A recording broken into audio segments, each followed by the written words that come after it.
Lisez la lettre de Paul à Philémon. Je te prie pour mon enfant que j'ai engendré étant dans les chaînes, Onésime. 1, 10, 12. Quelle parole esquisse, quel tact dans l'expression. Avec quelle tendresse l'apôtre parle de cet esclave fugitif, phrygien.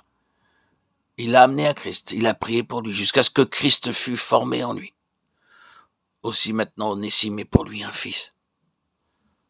Dans les diverses églises qu'il a fondées au sein du paganisme pour ceux qu'il a amenés à Christ, même en prison, nous voyons de quelle patience, de quelle compassion, de quelle tendresse l'apôtre est animé. Il a vraiment pour eux des entrailles de miséricorde. Ce ne sont pas vos biens que je cherche, c'est vous-même, écrit-il aux Corinthiens. Pour moi, je dépenserai très volontiers, je me dépenserai moi-même pour vos âmes, dussé-je en vous aimant davantage, être moins aimé de vous. 2 Corinthiens 12, 14, 15. Maintenant nous vivons puisque vous demeurez ferme dans le Seigneur. La vie est vraiment pour nous la vie puisque vous demeurez ferme dans le Seigneur. 1 Thessaloniciens 3, 8. L'apôtre pense sans cesse à tous ceux qu'il a amenés à Christ.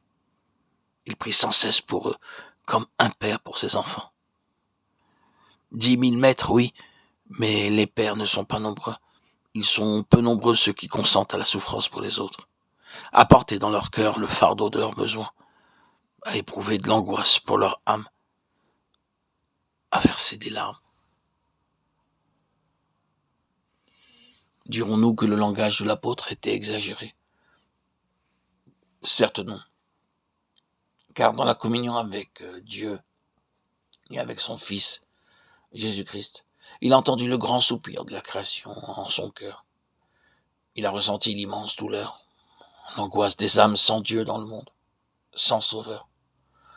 Pour elle, son cœur est rempli de compassion, de tendresse. Pouvons-nous, comme l'apôtre, avoir un cœur rempli de compassion active, effective? Assurément, revêtez-vous, dit-il, comme des élus de Dieu, saints et bien-aimés d'entrailles de miséricorde, de bonté, d'humilité, de douceur, de patience.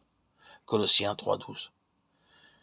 Il vient de les exhorter à se dépouiller du vieil homme et de ses œuvres, et à revêtir l'homme nouveau, qui se renouvelle dans la connaissance selon l'image de celui qui l'a créé. Ah, voilà le secret.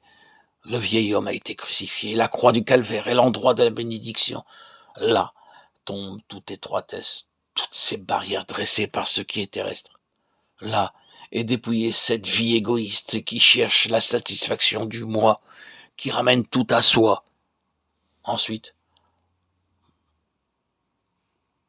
l'homme nouveau, ou la nouvelle nature, est revêtu et se renouvelle selon l'image de celui qui l'a créé.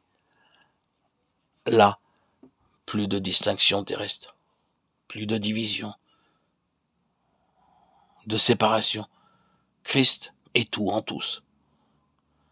C'est dans le Christ Jésus que nous pouvons recevoir ses entrailles de miséricorde, entrer dans la communion de ses souffrances et connaître cette ferveur d'amour, cette tendresse, qui sont d'essence divine.